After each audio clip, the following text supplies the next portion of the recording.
Yay. Welcome to the Pinfall Podcast. I'm your host, Liz. I'm joined, as always, by my co-host, Crumpet. This is the Pinfall Podcast. Oh, and Mark. Yeah, there I am. Oh boy. Finally, it's you and I back together again on the podcast. I know. I didn't realize until I was uploading stuff to Spotify today how I have not been in the last 3 videos, and I was like... Yeah. And we also did not do a recap yesterday, because otherwise that would have been the first one. But we had to cancel that almost last minute, because I got a little surprise birthday gift. Go to the Mets game that day, and it was an amazing time. I had fun. But this is Impact Wrestling. A lot of good stuff happened in this one. This is one of the more exciting Impact shows. But the most exciting thing will be coming after the recap. We'll be doing our predictions for 3 shows. We've got Clash at the Castle. We've got NXT Worlds Collide. And we've got AEW All Out. We'll be predicting on all 3 of them after the show tonight. After the Which recap. At this point, All Out counts as 2 pay-per-views, so technically 4. Yeah. I mean, legit, Sean Ross Sapp was talking about the media call that he was on with Tony Khan, and Tony Khan said that he wants 0 Hour to be like its own show, not like a pre-show. So technically it is 2 shows. Somebody has to stop him. How about he turns Rampage to an actual substantial show where all those titles can be balanced out? We can get a lot of talent shown TV. But this is Impact. I'm going to talk about Dynamite, although we probably will during the news. Let's give a quick rundown of what today had to offer with Impact. The big thing going into the episode was the Good Brothers versus OGK for those tag titles. That opened up the show. We also had Mike Bailey defending his X Division Championship against Kenny King, where Kenny King almost won. We almost had that title change hands, and then we had a little bit of a fumble. I didn't care for that. That stressed me out. We had an appearance from Aussie Open, who are going to be on Impact next week. That's fucking awesome. Aussie Open are incredible. Awesome. Awesome.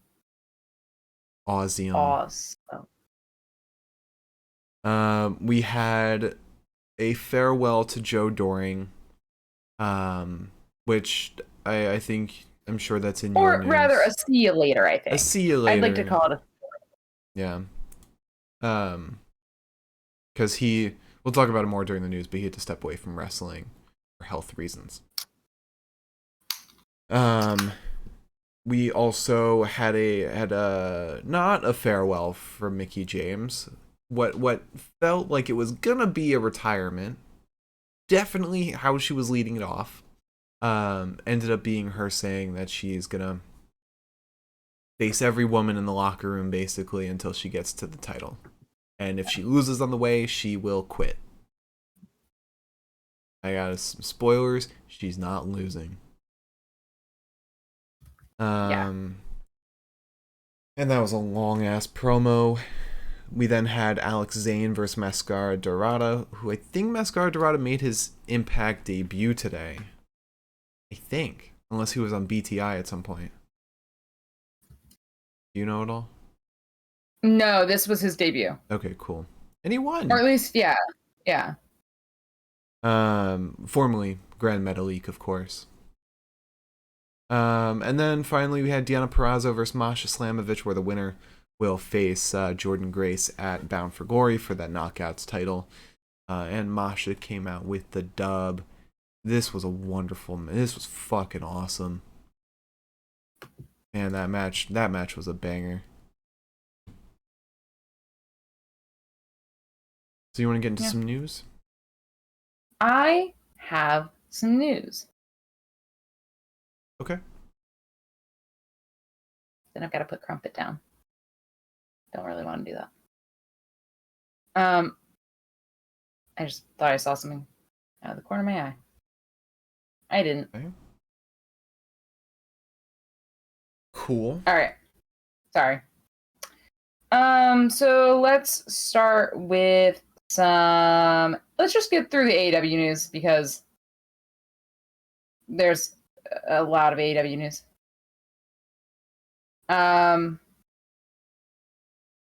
Apparently there's a lot of rumors that some AEW stars aren't happy, some AEW stars aren't staying, some are going. Bobby Fish was released from his not released from his contract, was not renewed. Yeah, and his contract expired yesterday. Which is just a fucking waste, but yeah, whatever. Especially since they couldn't get to the Elite versus the Undisputed Era. We never got to that point, which was definitely what we were building up to, and it's unfortunate because the reason we didn't get there was because of so many injuries. Yeah. And then there's this weird rumor where it's like,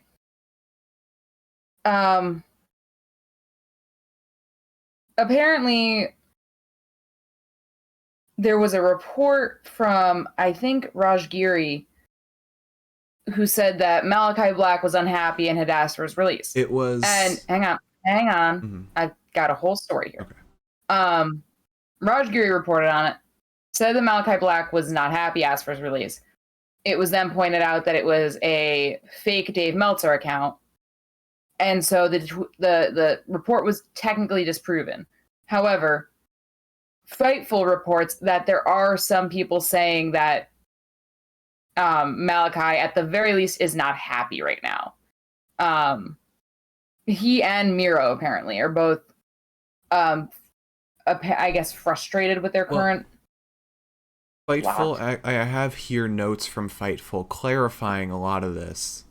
And they said there were rumors that Malachi was unhappy, but those same people that said that say that things have been smoothed over to some degree. There are also some outside sources indicating that Black had asked for his release, but they've not been able to confirm that with AEW itself. Yeah. And regarding Miro, this just says Miro has not asked for his release.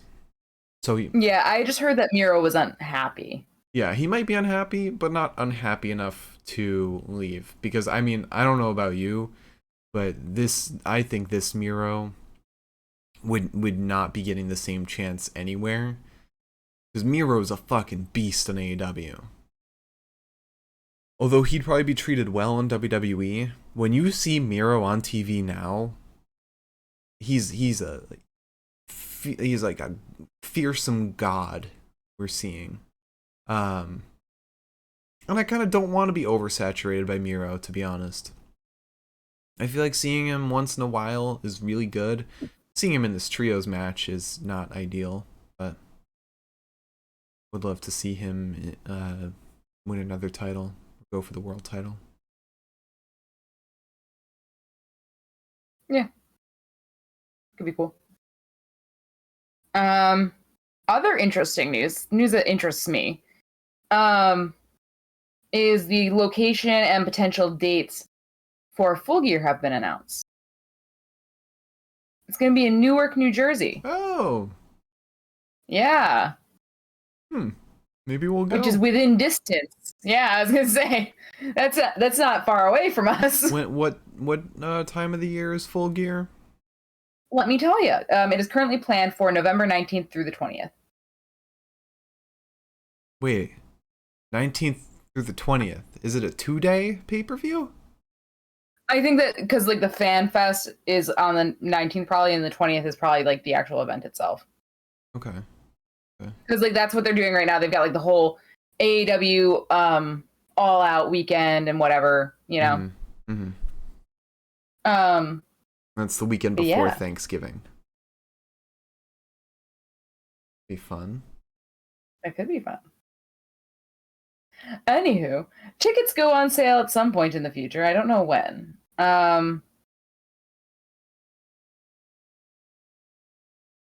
Yeah, it doesn't say when just yet, so I'm gonna keep my little eyes peeled. All right. I think that's all we have for AEW. Let's talk about WWE. Somebody's gonna be in Cardiff for Clash at the Castle. Ooh. And I think it's really interesting who's potentially going to be there. Ooh.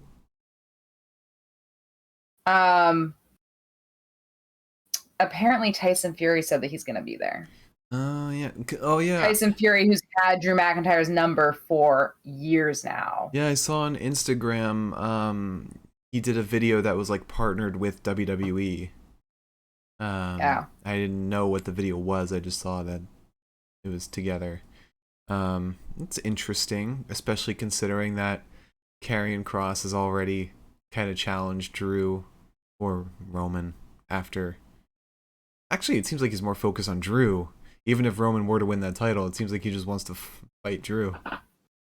I don't know. I have my feelings. You all know I've got my feelings. But also somebody else is in Cardiff, which makes it throws a little bit of a wrench in things. Theory. Well, he's also in Cardiff. I mean, I could see him cashing in and then just gets demolished by Roman or something, just like at SummerSlam. I mean, if you're going up against Drew and Roman, plus on top of that, Karrion. You've got Karrion waiting in the wings to also clobber these men. Maybe not the best time. Yeah. Maybe it'll be like the ultimate test for Drew, because not only does he have to get past the Roman hurdle, but he has to get past the Theory hurdle. Or plus, this was how he lost his title in the first place, or in the second place. Remember? Miz cashed in. Yeah. And got the title off of it. I could see instead of a opportunistic cash in, Theory does the cash in at the beginning of the match, turns into a triple threat. Because you're not gonna sell tickets Roman versus Drew versus Theory. That's not gonna sell tickets. You sell Roman versus Drew, Theory throws a wrench, triple threat, split up the titles. 2-fall match. It's possible. Or maybe Theory has to pick one belt to cash in on. After the match, he's like, Universal. Also, there's some names coming and going, or, well, just really coming to WWE.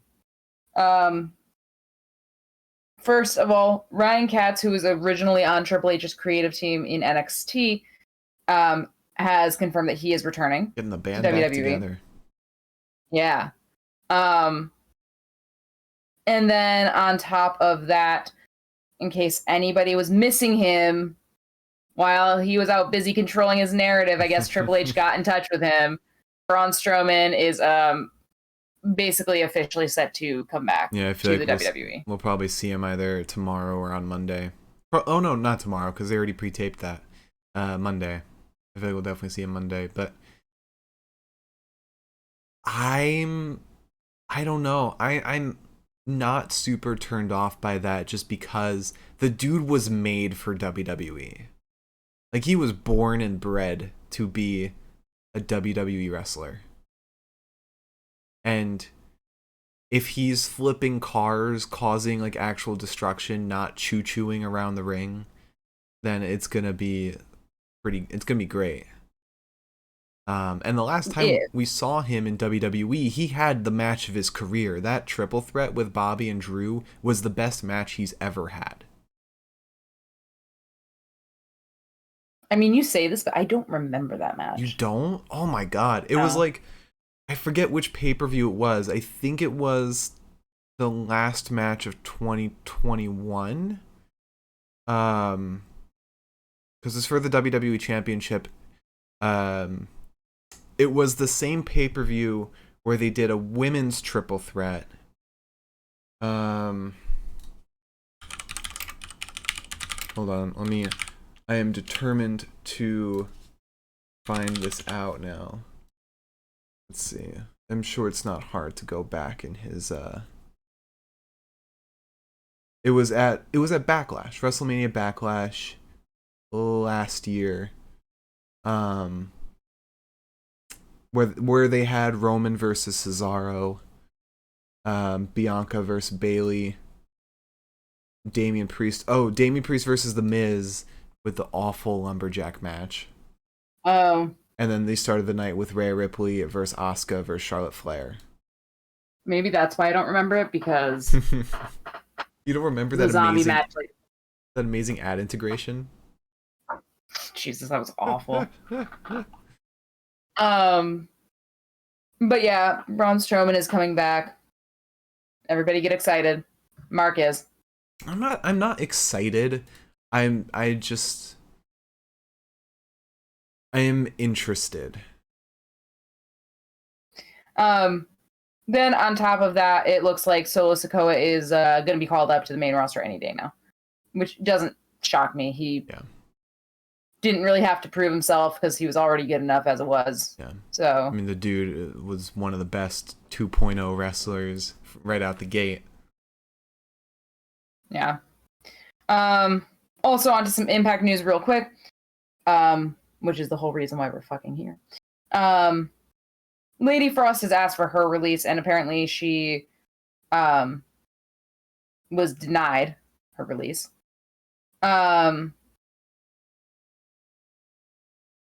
Apparently she, according to Fightful, has not isn't being used nor paid per the terms of her deal. I guess she's got like a lot of shit that she's got to like time left on her like contract. medical debt and stuff or something. Like, yeah. Yeah, she said she had like hospital bills or medical bills and travel fees, like hotel flights, that she's in debt with, and they haven't been recouped. She's been trying to pay them off at the same time. Yeah. So, I mean, that sucks. Mm-hmm. It does. It really does. And speaking of things that also suck, for lack of a better word, because there really is no other word for it, Joe Doring, as we said, is taking time off from wrestling to take care of his health. And by that, it's meant to mean that he apparently has brain cancer again, which is just really upsetting. Mm-hmm. Yeah. So best of luck to him. I know he's going to be sorely missed. Yeah. The dude is since this news came out, a lot of Impact wrestlers have come out and said how wonderful of a guy Joe Doring is and how great of a person he is. So best of luck to him in this fight, and he will be very missed, but I'm sure we'll see him again soon. Yeah. And then that farewell where we heard him speak for the first time in what felt like forever, was a nice cherry on top. Yeah. But that's all I've got for news. All right. You want to get into some Impact?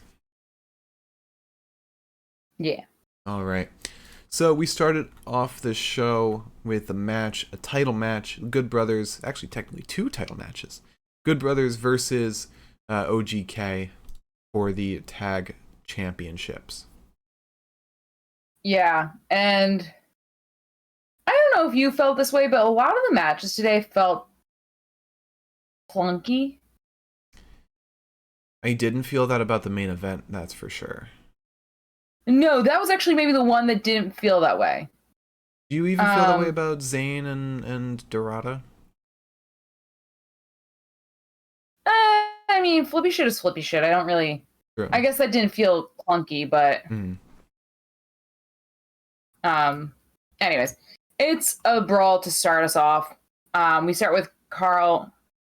There keeps being like this little notification that's like popping up on my computer and then disappearing, and I don't know what it is. It's making me kind of crazy. All I know is that my laptop's about to die, so I'm gonna plug that in. Anyways, so we start with a brawl right from the get-go. We start with Carl and Mike Bennett, but Carl tags out pretty quickly to get Doc in. Doc throws Bennett into a corner, and then another one before taking some hard body shots to him. Carl gets back in, only for a moment before Taven gets in to take him on. Taven brings Doc down to a knee with a step of enziguri, and then hits a spinning neckbreaker to Carl. Carl then is put into a really tight crossface. He gets free only to go off the ropes and immediately get drop-kicked. Bennett gets in. Taven takes like a few cheap shots because the referee is distracted by Gallows unintentionally. Bennett then whips Carl into one corner. Taven gets back in. Taven and Bennett get some strikes on Carl before a little tag team offense gets Carl into a bit of a pinning predicament, if you will. Carl then starts fighting back, though. He gets drop-kicked in the knee by Mike. And you kind of think, like, oh, that's already stopped his momentum, but it hasn't because Matt comes in, hits like a moonsault, and right down onto the knees of Carl. Bennett then tries to save his friend's ass by taking Doc off the apron, but he's not so successful. He barely gets Doc off of the apron. He barely gets Doc down to a knee. He then gets an over-the-knee neckbreaker from Carl. Taven then gets hit with the pump handle slam by Doc, who then gets Carl in. They go for the magic killer. They don't get it. Everyone gets a move off. Like, I think Bennett hits Doc. Doc hits Bennett. Taven hits Doc. Carl hits Taven. So on and so forth. But a double team neckbreaker to Taven nearly gets the Good Brothers the win, but Mike Bennett saves his friend's ass once again. And then Taven is laying on the mat. He nearly gets dove upon by Carl, but Mike Bennett once again saves his friend's ass, dislodges Carl, and they set up for the Proton Pack. They get it. They win. Yeah, very clean win, but it was almost more clean than it should have been, especially with the whole Maria Kanellis ban from ringside. You would think that would come more into play than it did. Yeah. In that way, that story could have actually, meant something, or like been there for a reason. But now Good Brothers will be going back to Japan full time. They're on the poster for Burning Spirit, so no more Good Brothers in Impact. Although they might be on like next week, considering there's still taped episodes left. But yeah, no more Good Brothers in Impact here on forward. So after that, we had a promo from Honor No More. They're all congratulating OGK. Eddie said, "Finally, we did it. We told them all, reaping the rewards of choosing Honor No More. We have had no doubts, except PCO." Dude needs to fucking stop with PCO. PCO is your winningest wrestler on the roster. It's not his. I hate this bullying. It's not his fault he doesn't get title shots. Vincent chimes in. He says, "You just don't understand PCO. I'll take care of him." Eddie says tonight. Oh no. Kenny says tonight is the night to celebrate. We got new tag champs and soon world champ, and tonight we'll have a new 3-time X Division champion. And then Maria Kanellis just said she hates Scott for banning her from ringside today. I'm excited to see where this friendship or this allyship between Vincent and PCO goes, because PCO is going to get kicked out of Honor No More. I'm excited to see them both be separated and Vincent kind of managing PCO. That'll be cool. Yeah. I'm excited to see it because I feel like Vincent can be a very convincing face. Mm-hmm. So I'm excited to get to experience that. Yeah. All right. So then we have Kenny King versus Mike Bailey for the X Division Championship. Yeah, and it's really back and forth. Nobody really has the upper hand for a little while. King gets a power slam. Bailey gets up. Bailey chops at Kenny, gets him down with a Hurricane Rana. He goes for a PK, but King ducks that, rolls out of the ring. Ringside, King rakes the eyes of Speedball, headbutts him. We then get those nice little rapid kicks to King, but King kind of gets his rocks up, gets suplexed into... he doesn't get suplexed into the ring apron. He suplexes Mike Bailey into the ring apron. Looks fucking nasty. He then hits a scorpion kick to Bailey, and that nearly takes time out, but it's just not enough. Speedball ends up kicking King around the head, goes for something. I don't know what. Probably like a kick across the chest. But the ref is in the way. So Speedball wrestles the ref out of the way. Wrestles. Yeah, that's why we're here. But then King takes the ref out the rest of the way, hit by running into him, basically. He hits Speedball with a low blow, and then goes to pin him, but there's no ref, so the pin doesn't count. And it's like, what did you think would happen, Kenny? Yeah, deal more damage at that point. Yeah. 3 more low blows. I don't know. 3 low blows, maybe a curb stomp. Maybe pull a chair out. Concerto on him. Yeah, it's like you got a little bit of time. Sorry, there's a hair that's bothering me. King then kicks Bailey in the head. It doesn't get on the pin though, despite there being a new ref. But then Speedball is pinned, in a little bit of a roll-up fashion while King holds Maria's hands. Mike Bennett, you better keep your eyes open. But he holds Maria's hands, so she's pulling him forward so that he wins. And I really thought that was where it was ending because I kind of expected him to win, honestly. But then the referees are like, whoa, wait a second. This ain't right. Clear, for some reason, we just know there's no way Kenny King could have won this title. Well, the commentary said, they did a replay, and although the initial ref was, looking at the mat to count, the original ref was watching and saw Maria hold his hands. Oh, I see. But so the referees, once they realize what's happened, they start the match again. Bailey moonsaults out of the ring onto an unsuspecting King who's kind of torn because Honor No More gets kicked out. And he's like, I don't want to do this again. He gets a big kick to King, wants Ultimate Weapon, but King kicks him in the stomach as he comes down off the top rope. And then King goes for the chin checker, and you kind of think maybe this is actually how it's supposed to be. But Bailey gets a Hurricane Rana into him. Yeah. That kick to Bailey's Ultimate Weapon, that was fucking brutal.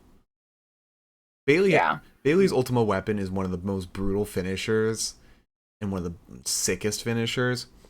But if you counter that looks rough. Yeah. So after that we had Brian Myers and Scott D'Amore. Myers just says, I need my belt back from Boopinder. Scott D'Amore says, I can do that. I'm just really shocked because you're the most professional wrestler and you're being so unprofessional. You should have the belt. You're Brian freaking Myers. Myers says, you're right. I'm going to get my belt back. And then Boopinder comes out of nowhere, punches Myers, and then throws the belt down on his body. Can we just talk about how Scott D'Amore in kayfabe is one of the worst GMs ever?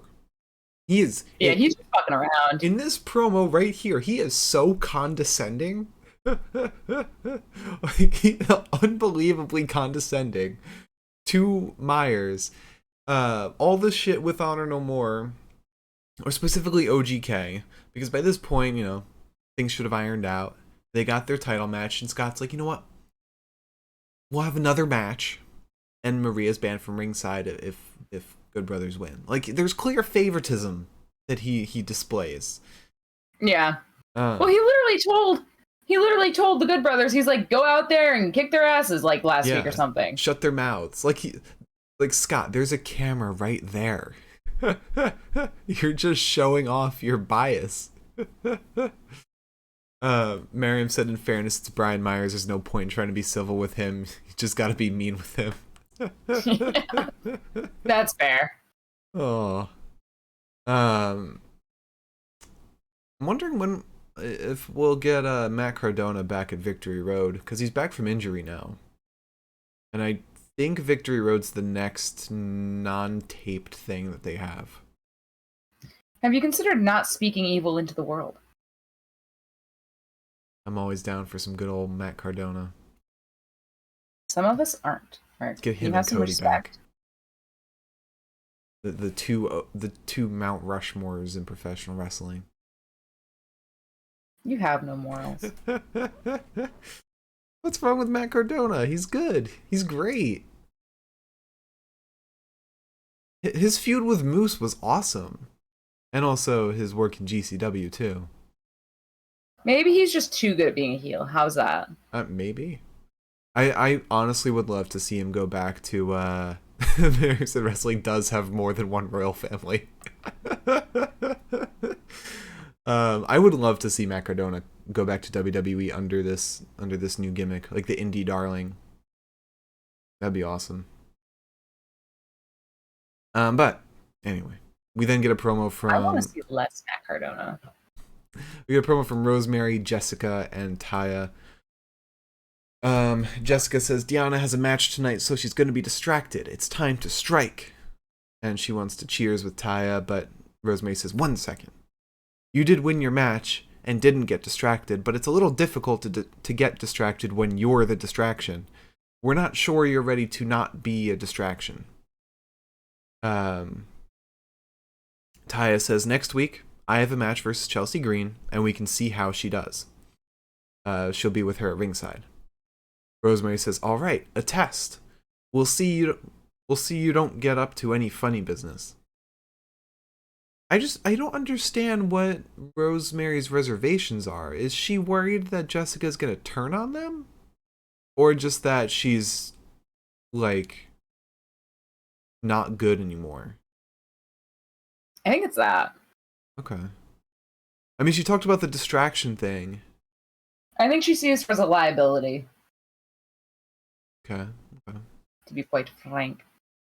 That's fair. So then we have an interview with, surprise, surprise, Aussie Open. I don't know if it's just like people from like the Australia, New Zealand region, but what's his face? Kyle Fletcher talks and moves just like Jay White, and I was like having like war flashbacks the moment he started saying Bullet Club, and I was like, I mean, maybe he studied under him. I think they're only a couple years removed from each other. Let me see. I know Kyle Fletcher's like 23. Kyle Fletcher is, yep, you're right, 23.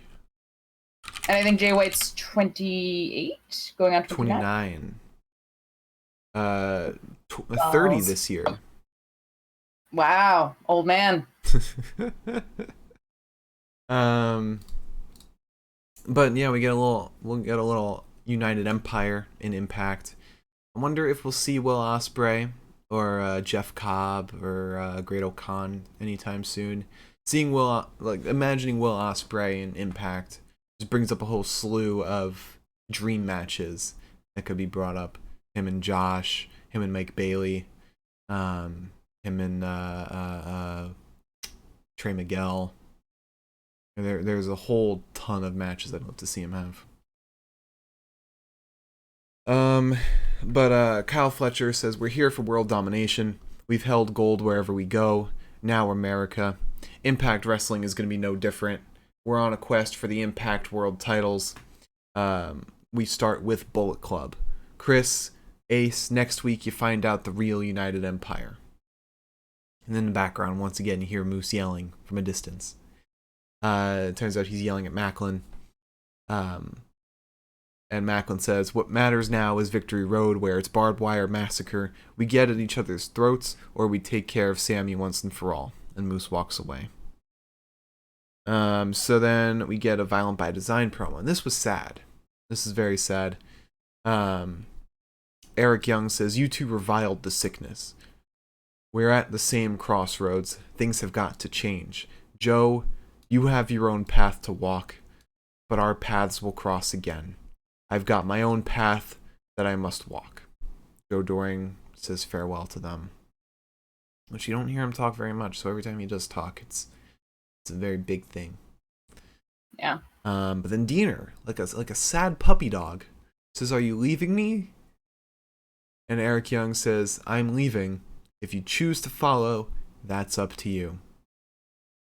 So who knows what's going to happen with VBD now? I honestly don't see Diener sticking with Eric Young. I don't either. Which is a shame. I honestly don't want Diener to fall in the same route that Rohit Raju went down, where he went over to AEW and just ended up being a jobber on Dark. I honestly don't think he will. I have a lot of faith that Diener could turn face and be a really compelling character. Yeah. I mean, what could be pretty interesting, maybe he does go the AEW route, but he teams with his brother, Jake Something. Jake Something goes back to being Jake Diener, and Diener goes back to Cody Diener. That could be pretty interesting. Maybe bring back Jake Something for one final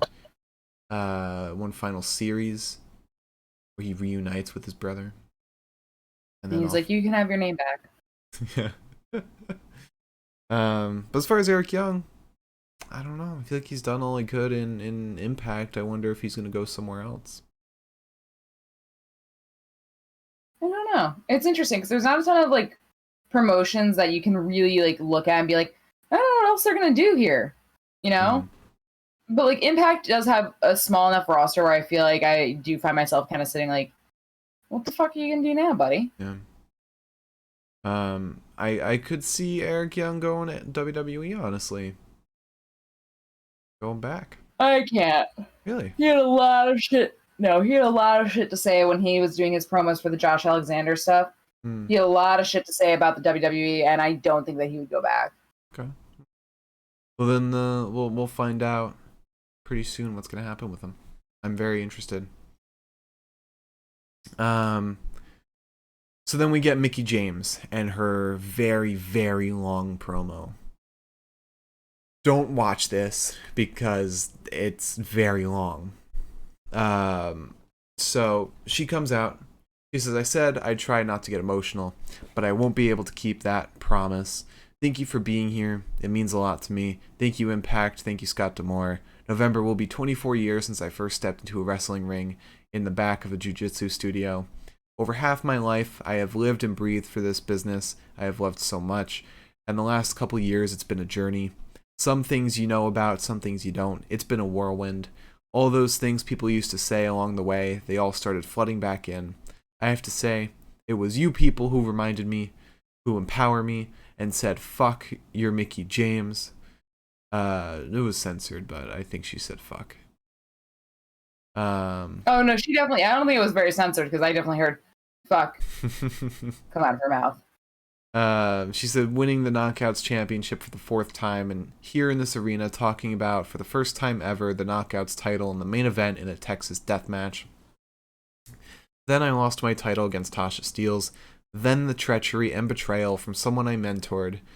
Then she beat me, not once but twice, and it reminded me of all those things. I started thinking about it. I said I have to go home. I can't do this. I broke up with my longest relationship, and I was like, whoa, you left Nick Aldis because of this? But she said, no, professional wrestling. I went home to my son and did some soul searching. What is it I have to prove anymore? All I wanted was to make it better for women and to make women be seen as true equals. Take a look at that landscape. You're looking at the best in the world, being given the opportunities I couldn't dream of. I remember saying to myself that if you couldn't hang with the women back there, you don't belong. I didn't want to go out as a shell of myself. I'm not retiring, not tonight, not like this. I am going to test myself in the quest to be the best, so I'm not asking for a Knockouts World Championship, I want to earn it. The same way I have earned anything I ever have, with dirt in my eyes and grit in my teeth, so I'm going to challenge an open challenge to every single woman from the bottom of the roster to the top. Whoever is holding that title in the end, know that I'm coming for you. There has to be a catch. If I lose in this journey, that's it. This is the last rodeo. I want you to take this journey with me. I can't promise it's going to be a long ride or a short ride. I can promise it's going to be a hell of a ride. It's going to end one of two ways, as Knockouts World Champion, or me going home for good.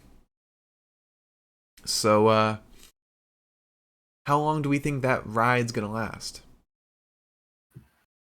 I'd say a couple months to a year. Think so? Yeah. Well, it's definitely going to last past Bound for Glory, that's for sure. Or long enough for us to forget that she ever said that she was like, this is her last rodeo. She just hopes we forget. Yeah, that's kind of what I'm thinking. She's just going to be like, yeah, this next match is my last one. What's Fucking like crossing her fingers behind her back.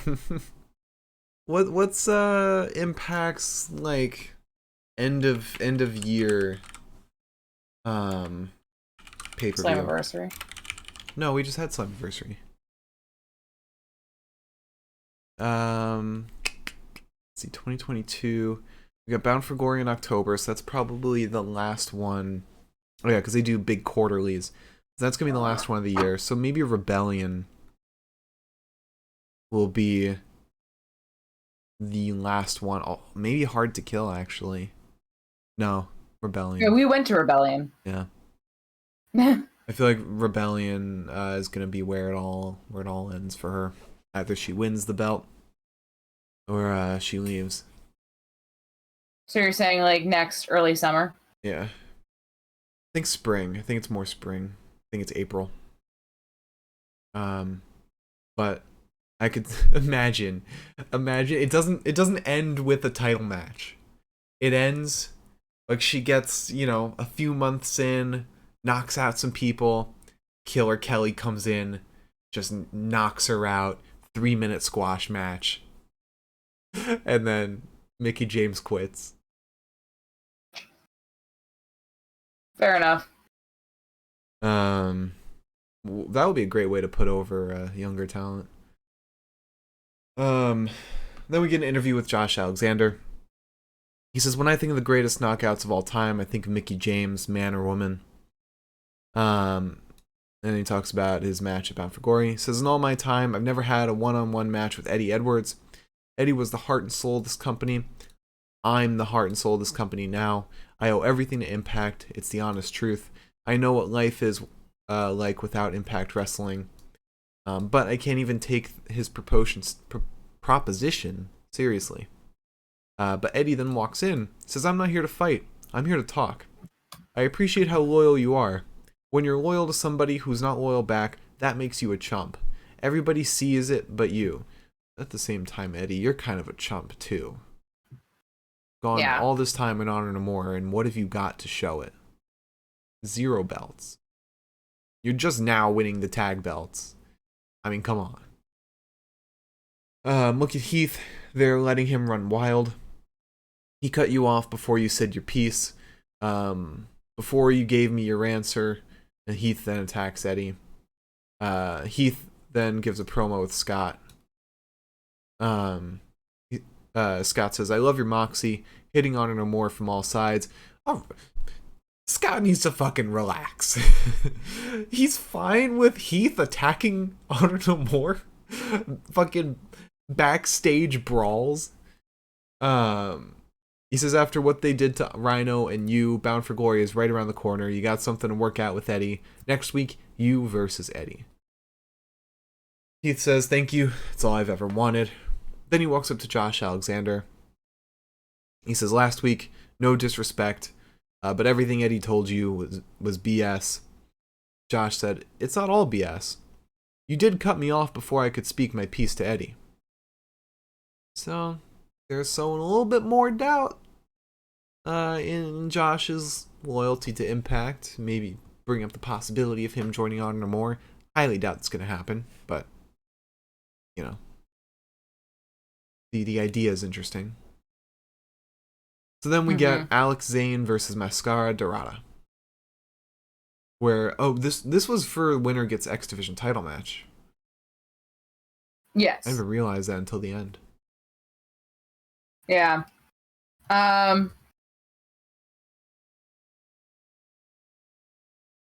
So, this is flippy shit, as you can imagine. Mm-hmm.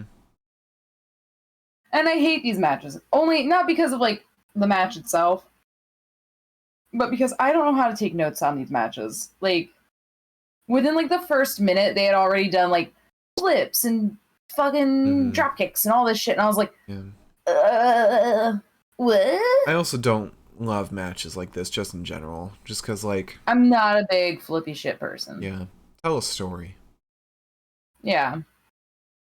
But a Hurricane Rana sends Alex Zane to ringside.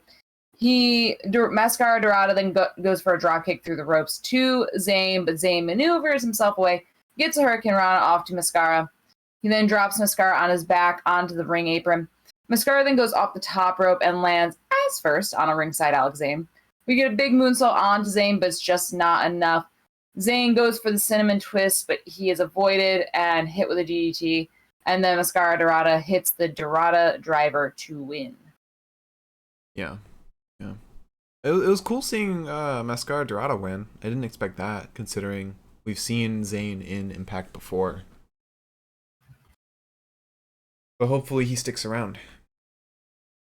That'd be cool. Yeah. So then we get Jordan Grace and Mickie James together.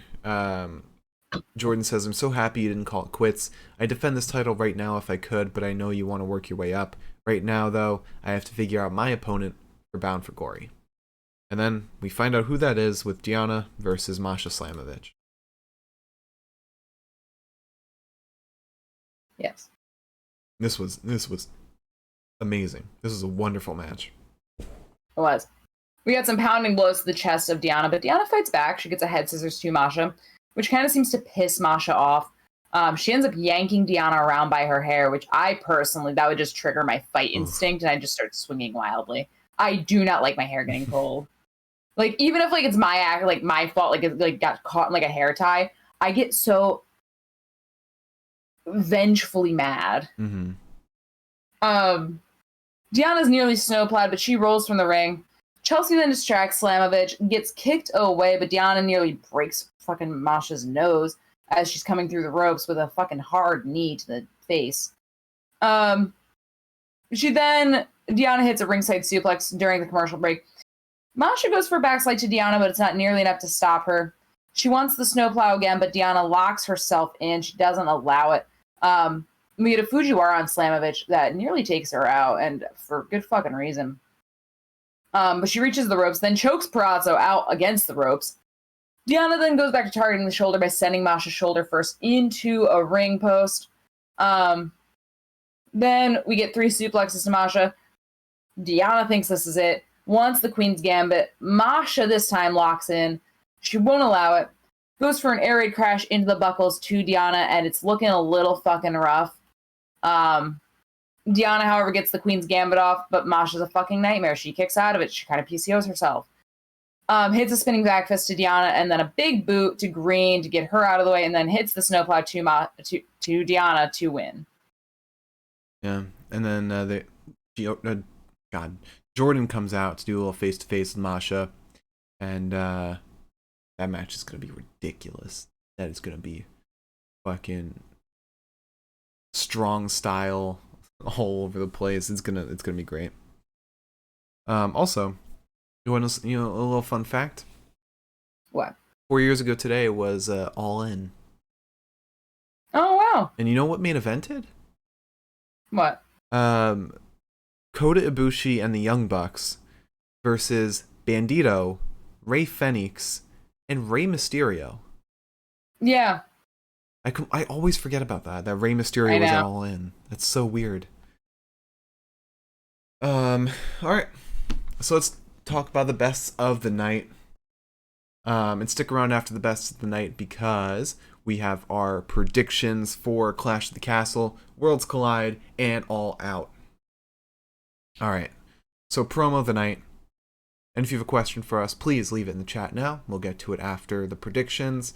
If you're watching on YouTube, leave a comment. We'll get to it in the next one. If you're listening on Spotify, join us at twitch.tv/the Pinfall Podcast to chat with us live, or DM us on Twitter at Pinfall Podcast.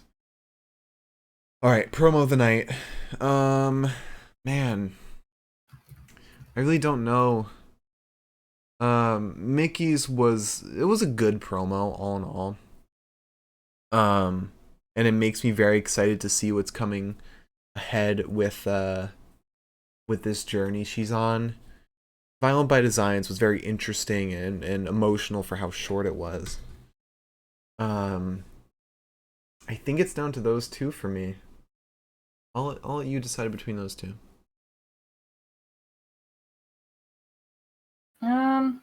Maybe Mickey's. Mickey's? Okay. Yeah, that was a strong promo. Yeah. It was just really fucking long. It was really long. All right. Cool. So let's talk about Wrestler of the Night now. Here are your three choices. Deonna Purrazzo, Masha Slamovich, or Mike Bailey.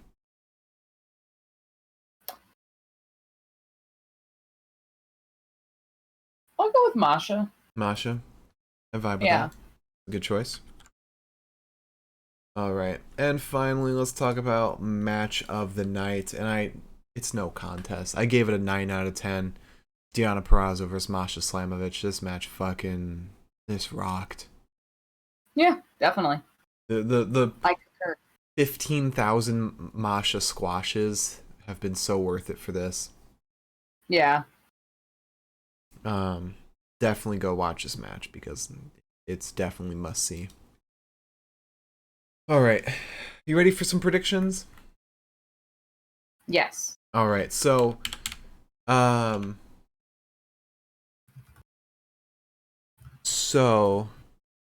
you and I, we didn't talk about the trios tournament predictions yet, but I'm leading right now. Okay. I've gotten 5 predictions right. Right now I'm 5-0. You have 4 right and 2 wrong because you picked House of Black to go to win the semifinals, and they didn't get past the quarterfinals. So that hurt you. I don't think there's any way for you to come back. So we'll wait until the end for that prediction to be wrapped up, which I guess will go into the all-out predictions. So we'll still say that you're the champion right now. Yeah, I figured that we would wait until everything was said and done. Yeah. All right, so let's start with Clash of the Castle, since that's the first thing coming up. And let's see, what's the best source for this? Wikipedia? Yeah, okay. All right, so Clash at the Castle. First match is Edge and Rey Mysterio versus the Judgment Day. Oh man, I actually am not sure about this. I am. I'm going with the Judgment Day. You know what? Yeah, I am too. I think Edge. I think Dom's gonna come out. Oh yeah, that's a good point too. But also Edge beating Damian was kind of maybe a little hint of where this was gonna go. All right, so next up we've got Gunther versus Sheamus for the Intercontinental Championship.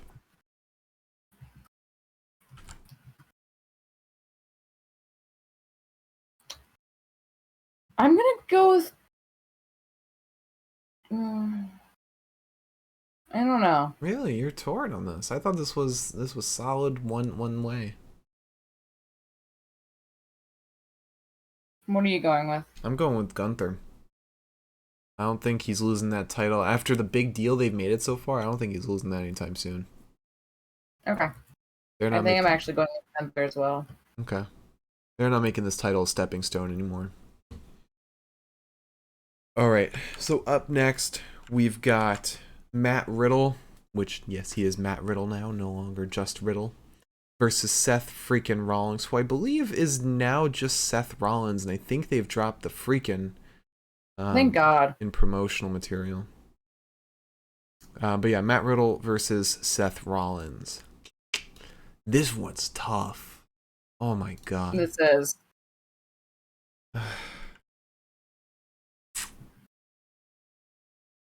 Because Seth has kind of lost all the past few matches he's had. He got wrecked by Cody, 0-2. But Riddle got wrecked by Roman. So both these guys need a win. Oh, man.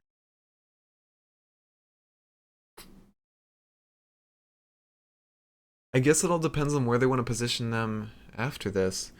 I got my pick. Mine is Seth. I'm going with Seth too. I think he's going for the one of the titles after this. All right. So up next, we've got Bianca Belair, Alexa Bliss, and Asuka versus Bayley, Dakota Kai, and Io Sky. Which I think, what are they calling them? The Disruptors or something?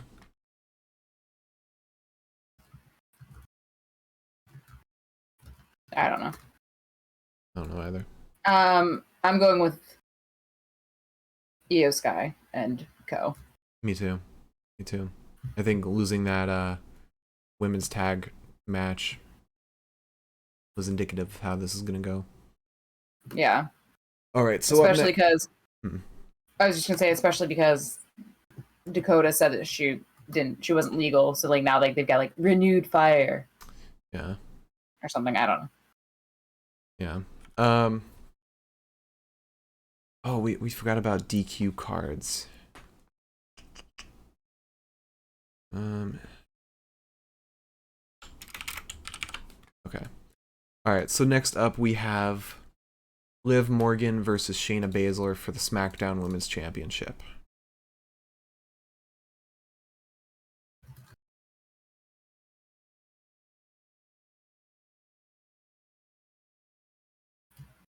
I know who I'm picking.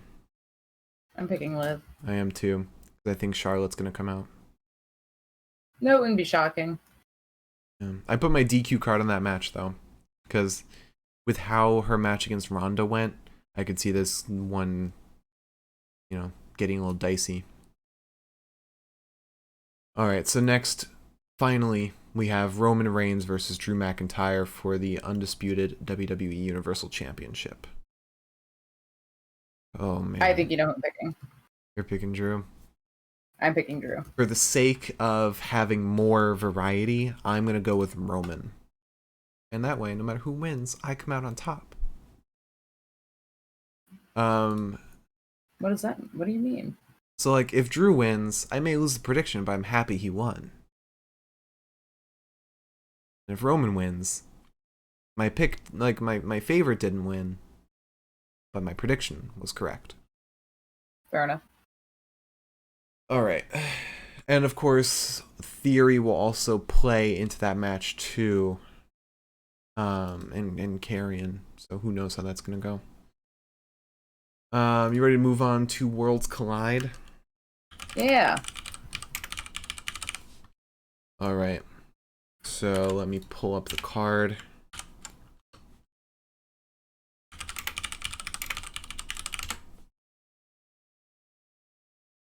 All right, so this is a 5-match card.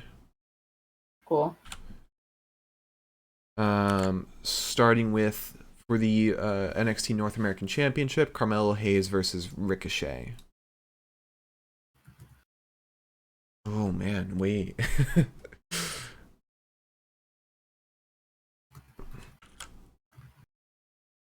I'm saying Carmelo Hayes. I'm going Carmelo too.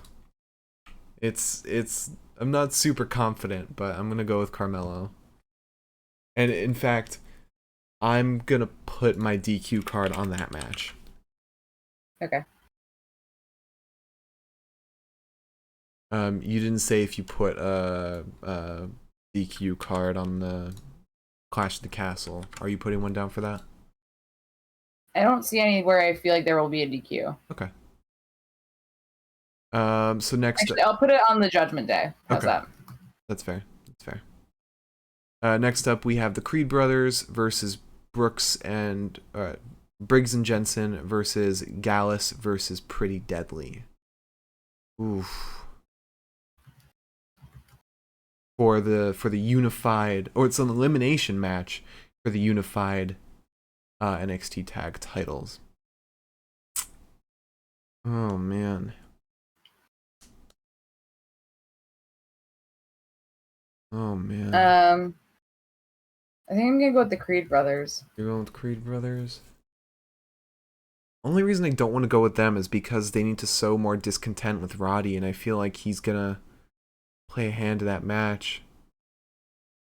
I'm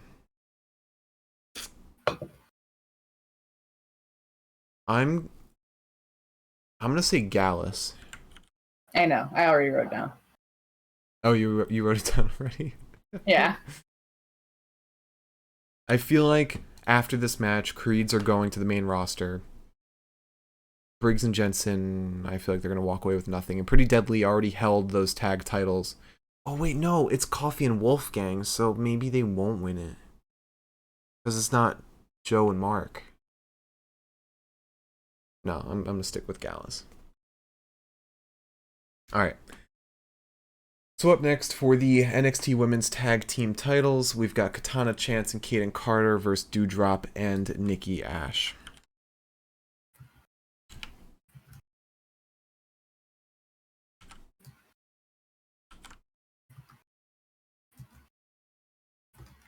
Where are you going with?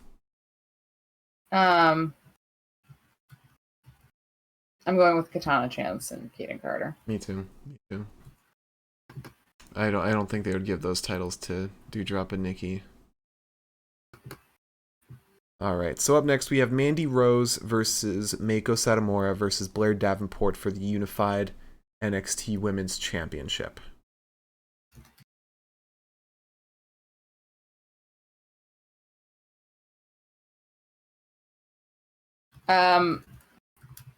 Just on principle, I'm going with Meiko. Going with Meiko? Alright, unfortunately I don't have those same principles right now. Or at least that I feel confident in. I'm going with Blair Davenport. They've already got a first challenger set up in Indy Hartwell. Okay. I think she pissed off someone else too. Alright, so next up we have Braun Breaker versus Tyler Bate for the unified NXT Championship. This one's very tough. Both are young guys, so they're not gonna give it to the youngest guy. What is it again? Sorry, I didn't write it down. Braun Breaker versus Tyler Bate for the unified NXT title.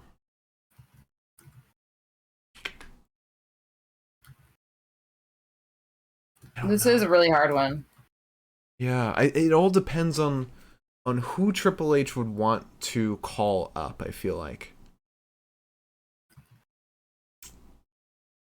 I think we're gonna go with Tyler Bate. I'm kind of leaning that way too, but I'm not positive. Braun's held it for a long time.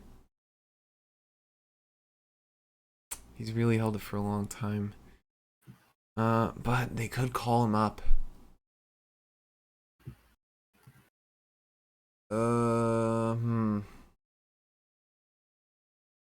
No, I'm going Tyler Bate as well. Okay. All right. So, All right, and now for the novel. yes, now for the longest card in the history of wrestling. Yeah, let's go. Let's try to go through this quickly because we'll be here all night. Okay.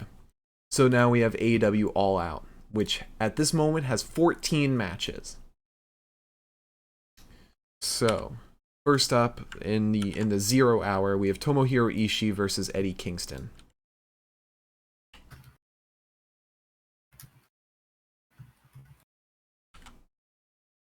I'm gonna go with Eddie. Going with Eddie? I'm going with Eddie too. Yeah. Next up, we've got Pac versus Kip Sabian for the AEW All Atlantic Championship. I'm going with Pac. I'm going with Pac too. Kip Sabian's gonna get that moral victory. After that, we have Hook versus Cool Hand Angelo Parker.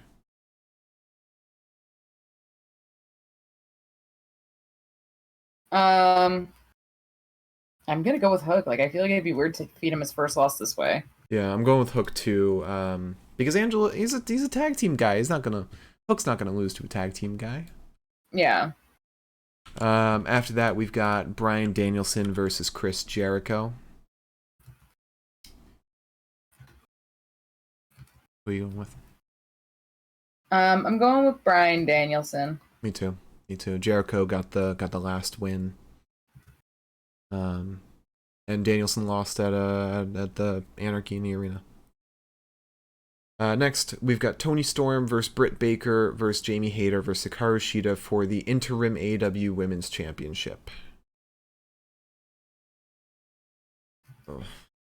There's a clear person who should win. I'm going with Toni Storm. You know what? I'm gonna go with Hikaru Shida. Okay. I feel like Tony and Britt cancel each other out. Or maybe Tony I feel and like Jamie and Britt. Oh, maybe. It could go any way. All right, up next we have House of Black versus Darby Allin, Sting, and Miro. Oh.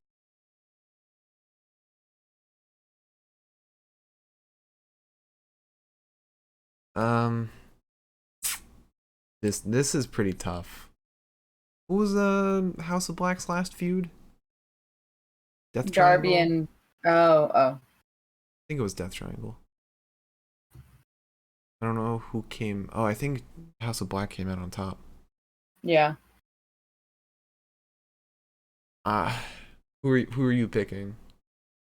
I am picking House of Black. I'm going with House of Black too, and I think the matter is who on each team could eat the pin. And I think Sting could be the one to eat the pin. And I feel like Malachi or House of Black winning fuels a feud between House of Black and Miro even more than Darby, Sting, and Miro winning. All right, next up we have Jade Cargill versus Athena for the TBS Championship.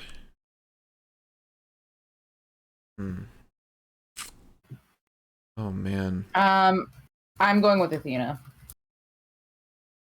I'm going with Jade. I think that's what I want to do. Fuck it. I'm gonna go with Jade. I feel like this is her next big win in this title reign. Alright, so next up we have Jungle Boy versus Christian Cage.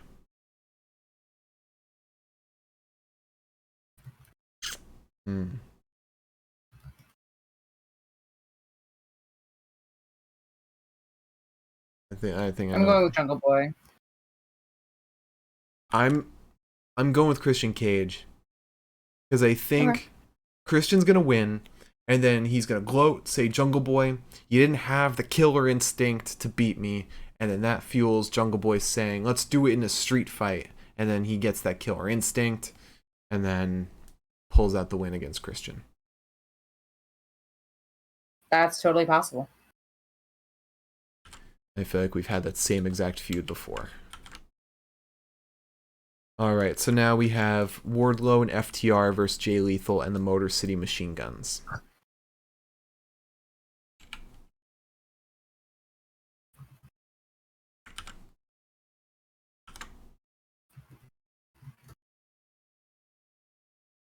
Who's your pick? My pick is Wardlow. Wardlow? Yeah, I'm going with that too. Because Jay Lethal and Motor City Machine Guns are not a legit trio. Wardlow and FTR have been together for a while. Alright, next we have the Casino Ladder match, which is Claudio Castagnoli versus Wheeler Yuta versus Penta versus Rey Fenix versus Roosh versus Andrade El Idolo versus Dante Martin versus TBD. Okay, I'm just gonna write Casino Ladder match. And the winner gets a future AEW World Championship match. Can you list them one more time? I'm sorry. Claudio, Wheeler Yuta, Penta, Rey Fenix, Roosh, Andrade, Dante Martin, and a Joker. I'm going with the Joker. Are you? Okay. Yeah. Only reason I don't want to go with the Joker is because that would make it 2 times in a row the Joker wins. That's a good point. I'm going with Andrade. Andrade versus Mox or Punk would be very interesting. Okay, that's fair. Alright, next we have Swerve in Our Glory versus The Acclaimed for the AEW Tag Team Championships.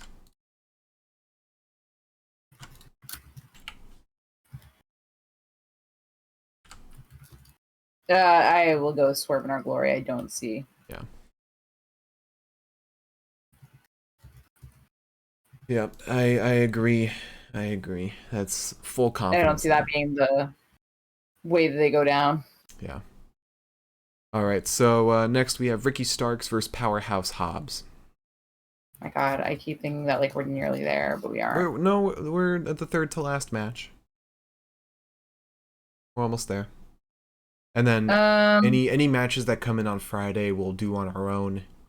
We won't. We'll talk about it when we do the recap or the live watch along Sunday. I think I'm gonna go with Ricky. Yeah, okay. I'm gonna go with Hobbs. I don't think, now that Ricky's a heel, I don't think there's any way for him to beat Hobbs. Because he's not going to do underhanded tactics. Fair. So next we have the finals to the Trios tournament. The Elite versus TBD, which is most likely going to be Dark Order. Oh. Oh, man. Yeah. You know what? I think we have the same thought. I think it's Dark Order. I think it's Dark Order too. Because I think this way is like a way for Kenny and Matt and Nick to graciously lose to Hangman. Did you write my prediction down yet? No. Okay, because I'm going with the Elite. Well, yes, I did write it down, but I can backspace. Because I think since Punk wants to do a program with Hangman, I don't think they're gonna stick him in a trios in a like a full trio just yet. I think the Elite's gonna win. Have Hangman do a solo thing. And I don't know how it would work since Hangman wasn't the original third in the trio. But main event, Jon Moxley versus CM Punk for the AEW World Championship. And God. Oh, I don't know. It's Chicago. It is Chicago. They're gonna have Punk lose in Chicago.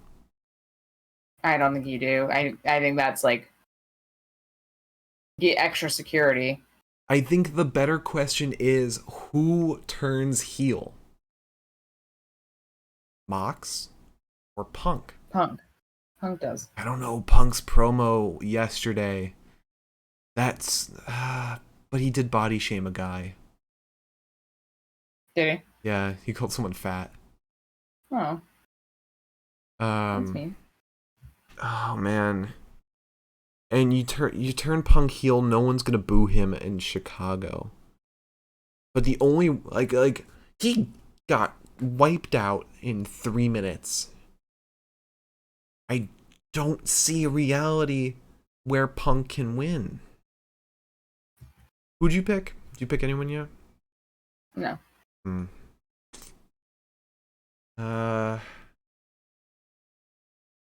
going with Punk. Okay. It's Chicago. I'm gonna go with the same one. He also didn't really get that much of a title reign. I feel like they'll give it back to him so that he can actually have a title reign. I don't agree with it, but I think he'll win. All right. So again, any other matches that come in between now and Sunday, we will predict on our own, and we'll talk about it during our live watch along this Sunday. We'll be doing a live watch along for All Out for sure. Maybe Worlds Collide. There's also that maybe a time conflict between the two, but I don't think there will be, considering Worlds Collide only has 5 matches. But we'll be starting All Out at 0 hour, 7 p.m. We'll tweet if we're going live with Worlds Collide, which will be at 4 p.m. Eastern. So, join us then. It'll be a lot of fun. We'll have a lot of hot sauce. Probably be hungover. And it's the day after my birthday, so come by and wish me happy birthday. All right. Thank you all. Liz, do you want to close out the show?